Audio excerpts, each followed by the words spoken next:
Welcome to Intentional Divorce Insights. I'm Leah Hadley, certified divorce financial analyst, accredited financial counselor, and the founder of Intentional Divorce Solutions. I'll be your guide through the complexities of divorce, finance, and emotional wellness. Join me as we uncover practical tips and empowering insights to help you navigate your divorce with clarity and intention. Hi there, and welcome back to Intentional Divorce Insights. I am so happy that you are here with us today. We have a wonderful guest, and I know that this episode in particular is going to resonate with a lot of our listeners. So I'm really excited to introduce Leah Marie Mazur. She is a certified divorce recovery coach, a speaker, and the founder of Mindfully Ready. As a 3-time divorced mom, she helps women rebuild self-trust, confidence, emotional stability, and identity after divorce so they can stop abandoning themselves and become the woman they actually want to be. Through her coaching, courses, content, and community, Leah is known for her honest, relatable approach to healing, boundaries, emotional regulation, and personal growth. Welcome, Leah. Thank you so much for being here with us today. Thank you. I'm so excited to hang out and chat with you today. Oh, this is fantastic. So give us a little bit of a story of how you actually got into this as a business. Well, after my first divorce, I didn't do anything that I was supposed to do. I didn't take the time to really heal or figure out who I was or what I wanted or even reflect on what I wanted to do differently in the next relationship. I was just like, okay, I'm only getting older. Who's going to want me now with all this baggage? I have a daughter. I'm divorced. And I knew I just didn't want to be alone because that didn't feel good. So my primary goal was I need to just get into another relationship. And I see this a lot, with clients too. And so I did. I rushed into another relationship. When that one fell apart, I was on that same pattern. I rushed right into another one, got married quickly. And within a couple of years, I realized, oh my God, I can't believe I'm going to have to go through this again. So that was really just my ugly wake-up call. It was like, obviously, whatever I'm doing isn't working. So if I want different results, I'm going to need to do things differently. And so I dove into all the things, the books, the podcast, therapy, journaling, mindfulness, meditation, anything I could to just cultivate self-awareness to help me understand how I got to the place that I got. And so during kind of my own healing journey, I realized there were so many other women too that was struggling with this. They would find themselves in these situations and essentially not know how to get out of it and make themselves feel better. And so through my own journey, I just collected all these tools and processes and things that helped me. And so I decided to create a business to help support other women, to help them avoid some of the same mistakes I was making, maybe avoid another divorce or two if they can really focus on what's important, after the first one so that they can rebuild their identity and know who they are and stop shrinking themselves. That's fantastic. It's always such a beautiful message when somebody can take their own experience and challenges and really turn it into something beautiful in the world to help other people. So I love the work that you are doing. I know for a lot of our listeners, they really struggle with trusting themselves. And I know this is something that you talk about. Why do so many women lose trust in themselves during the marriage, but also the divorce? We've been conditioned to, women are kind of raised to care for everyone else, to put everyone else first. Our moms did it when we were growing up. Once they became moms, we were always the primary focus, and they kind of put their dreams and opinions and things to the side. And so we're kind of raised like that. And especially in a relationship, if it's not healthy, we're always taking on the emotional weight of the relationship and sometimes the whole family, right? And so it's like all we want to do is keep things going. We want things to work. We want it to work out. We want to keep the family dynamic together. We don't want to ruin anything for the kids and all, so we abandon ourselves and we start shrinking ourselves, and we don't want to rock the boat, and we aren't setting boundaries. We're saying yes to things we really want to say no to. And slowly we start losing trust in ourselves. And so one of a good place to start is through keeping small promises to yourself. So if you've lost trust in yourself, once you start doing things like, for example, I need to start drinking more water. So I'm going to drink 2 bottles of water tomorrow instead of 1 bottle of water. Small little promises. Do it.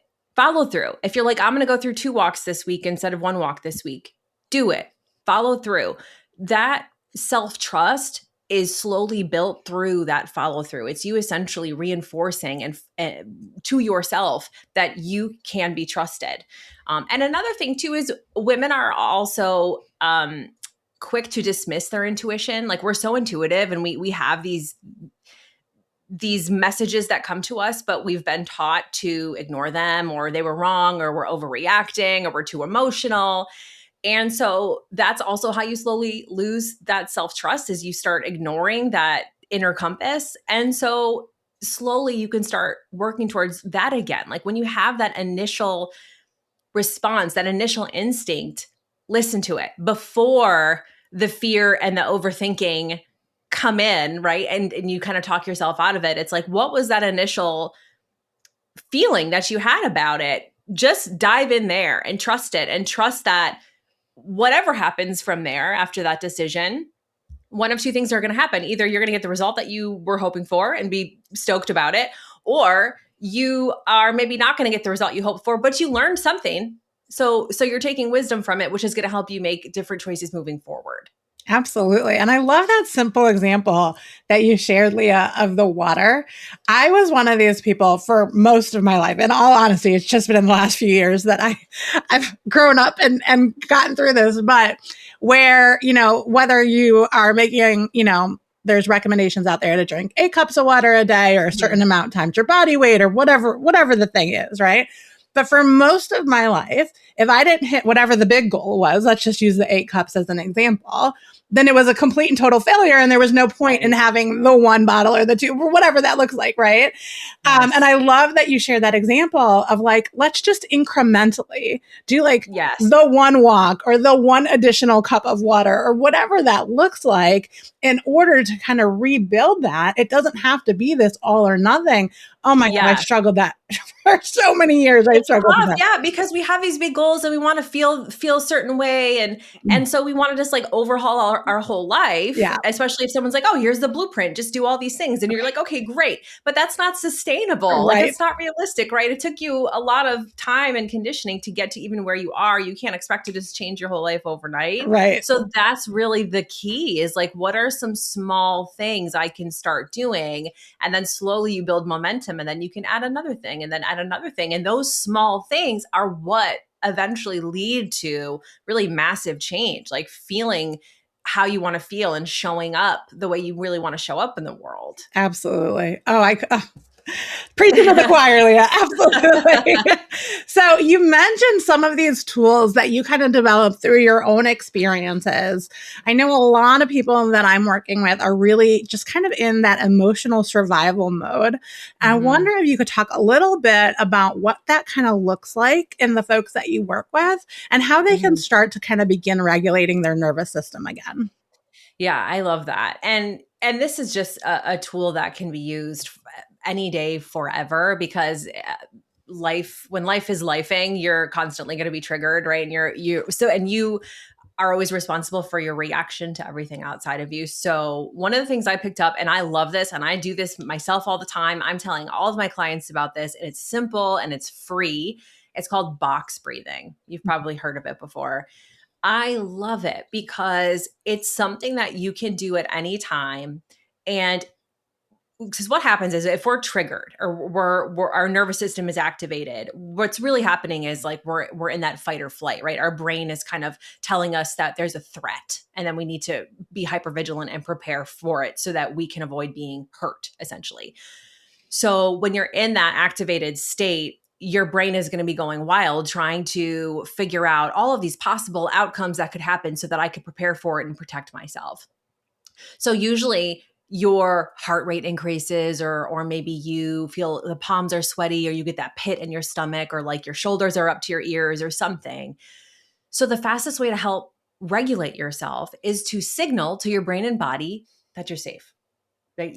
You're okay. And that's what box breathing does. Those long, slow exhales signals to your brain and body that you are not in danger and that you can find that grounded place. And so for those of you listening who don't know what box breathing is, there's a lot of different formulas. My favorite is just, I call it the 5-5-5. It's just the easiest to remember. It's you take a deep inhale through your nose on a count of 5, and then you hold that breath at the top for 5 seconds, and then release it all 5 seconds. And you could do that as many times as you want. You could do it 5 times. But that will immediately help you start to regulate yourself again and get to that grounded place. And then from that place, you're going to be way more objective about what the thing is that triggered you, so that you can decide, okay, does this even require a response? Or if I do need to respond to this thing, I'm going to do it in a much more grounded way and have more clarity than just being completely emotionally reactive to whatever that thing was that triggered me. It's so amazing how powerful our breath is. That was Yes. also something I feel like I learned just in the last 5 years or so. And boy, do I wish I had that tool my whole life. I mean, Seriously. Me too. it can really change things on a dime. And it's such a simple recommendation. It's free. Yeah. Everybody has access to it. Yeah. Like, so powerful. I love that. That's awesome. Yeah. So you talk about rebuilding identity after divorce. And I'm curious, Leah, why is rebuilding identity after divorce just as important as healing from the relationship itself?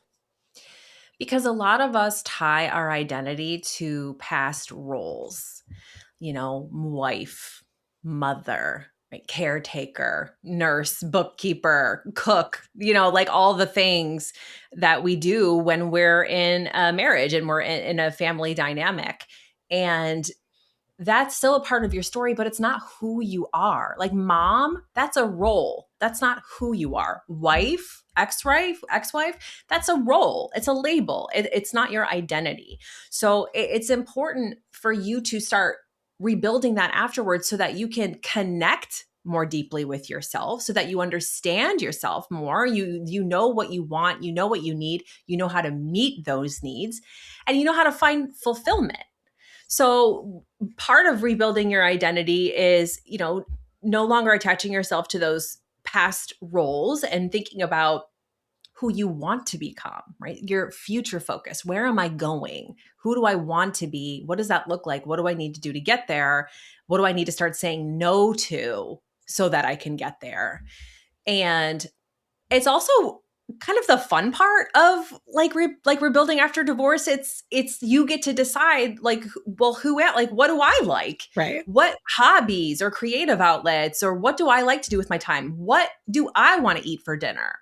What what temperature do I want the thermostat at? What kinds of things, like, you get to make all those decisions now, instead of everything being a compromise. And so even through those small things and those little processes, you're learning about yourself and really coming into who you actually are without having to consider anybody else's opinions.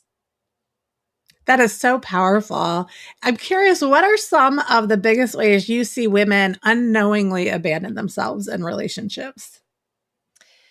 Not setting boundaries. Okay. That's a big one. Yeah. A lot of us are people pleasers. We don't want to rock the boat. We want to keep the peace. We quiet ourselves, we dim ourselves, we don't want to take up space.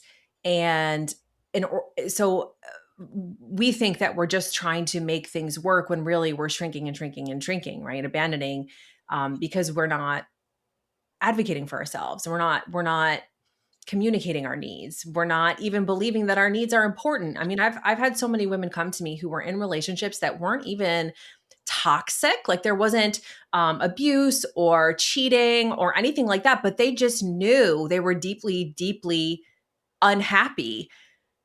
But they felt like that wasn't a valid enough reason to walk away from the relationship, right? That there's not some court level explosion that's happening to validate them, and that their unhappiness is enough. And so it's like, where are you saying yes when you really want to say no?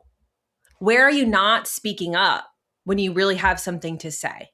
right? Those are kind of small ways that you can start learning where you're abandoning yourself and where maybe boundaries need to be implemented, and remind yourself that you're important too and your needs matter too. And you've got to start acting like it. I remember I had a client share a story with me. This was several years ago, where I want to say they were married something like 30 or 35 years and going through a divorce. And she had been, the wife was my client, had been unhappy in the marriage for a really, really long time. But, you know, like many people, wanted to stay together for the children and wait for the kids to grow up and what have you. And this is what her adult daughter said to her after they got divorced. She said, "Mom, finally," because she had witnessed her mom so unhappy for so many years. And while this woman had been holding her family together for what she thought was for the children, but in reality, it was like a whole different perspective that she was getting now that they were open to talking about it. It just kind of blew my mind. But it was also a really good reminder of like, whatever the experience is, everybody's witnessing it, right? Yes. That's right. Yeah, I actually just heard this the other day that we are the first generation to say that we left for the kids, not stayed for the kids. Because everyone's like, stay for the kids, stay for the kids. And you're right. I mean, because what is that actually teaching them? Right. How is that setting a good example of what love looks like? Right. Or what fulfillment or confidence looks like, right? Like, I'm so grateful for my divorces because now my daughter truly gets the best version of me. And I'm always evolving and growing and healing, but the version of me that she was getting in my marriages wasn't good. Yeah. I mean, I could fake it, I could pretend, but they know you're just showing up differently. You're making different decisions, right? It's so important that you are leading from the front and doing what you would want your kids to do. Would you want your kids to stay in a relationship they don't want to be in if they're unhappy? No. A 99.9% of you would be like, no, I would want them to leave. Right. Exactly. Right. Like we've got to set the example because kids model what they see. It's not just what we tell them.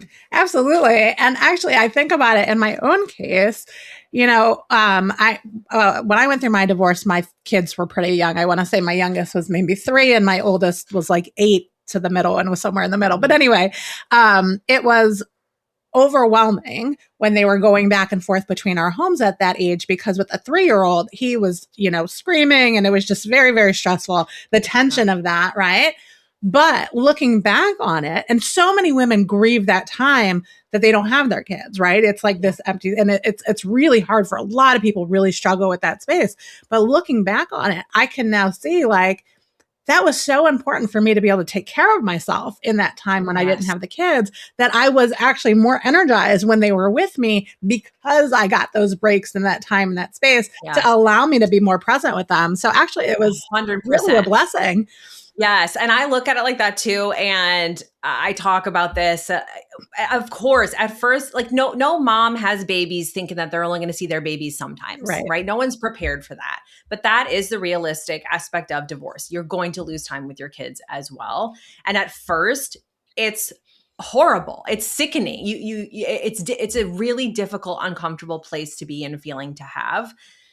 But if you do the work, you get to this place where you're like, see ya Monday, like, because you learn how to make the most of that time. You learn how to take advantage of it. You learn how to pour into yourself during that time and do the things you don't have time for, maybe when you do have your kids, and you find this balance where, just like you said, is that time becomes sacred and you can really pour into yourself, and it's like a reset button. Then you're like rested and rejuvenated and ready to go. So you can be more present and appreciative when your kids are back home with you. It's, you know, because being a single mom, that's no cakewalk, right? It's really hard. So it's nice to get breaks, and it's okay to like those. Right. That's funny how we need permission to actually enjoy time to ourselves. But but if you need the permission, you absolutely have it for sure. Yes. Yes. So what does becoming the new woman within actually look like after divorce? And where should somebody start if they are just feeling completely lost and overwhelmed? Becoming the new woman within is about no longer abandoning yourself, rebuilding your identity, rebuilding your self-trust, just really knowing who you are and not spiraling anymore, having control of your emotions and your nervous system and knowing how to regulate yourself and just having the tools to live a better life and feel good. And you can find me. I'm all over the socials. I'm on the, TikTok, Facebook, Instagram, YouTube. My handle is at Mindfully Ready, or you could go to my website. It's mindfullyready.com. And I actually have a free divorce recovery starter kit for you too, if you want to start rebuilding your confidence and gaining some clarity moving forward. Oh, that's fantastic. We will be sure to include all of the links to all of those resources in the show notes. So be sure to take a look at that. And as I was preparing for our conversation, Leah, I checked you out on social media. And I just want to encourage you all to go check out Leah on social media. She has so many great videos that are just like talking directly to you, like short clips, but like things that'll make you think, things that'll motivate you, inspire you. And so make sure that you absolutely make sure that you go check her out in her various places. We'll, again, include all of that in the show notes. But last but not least, Leah, any final words of wisdom that you would like to share with our audience? I just want you to know that you're not alone.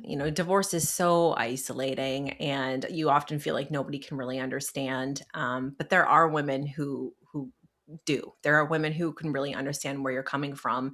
And so just reach out, connect. You don't have to do this by yourself. I don't think we're built to be doing this by ourselves. We're supposed to have support. So get the support you need. It'll make a big difference. Absolutely. It's amazing how much we invite people into support when things are going well, right? Like celebrate the wedding with me, celebrate the new baby with me, celebrate the graduations and all these wonderful things. But we need the support just as much, if not more, when we're facing some of these really challenging things. And if you are in a community of people who maybe this isn't a common experience, reach out to somebody like Leah, or, make sure that you are building up that network of people to support you, because it doesn't have to be this horrible, horrible thing. Yes, it's difficult. Yes, it's challenging, but it doesn't have to be the worst thing ever. And you can actually get support to make it easier on yourself for sure. Yeah. Leah, again, thank you so much for being with us today, for sharing your wisdom. And for our audience, thank you for being with us, and we will see you next week. Thank you for joining me on Intentional Divorce Insights. It's a privilege to share this time with you. I hope each episode offers valuable guidance to navigate your journey. If you find our content helpful, please leave a review to help others discover the benefits of intentional decision-making in divorce. Until next time, take care and continue to embrace your path with intention.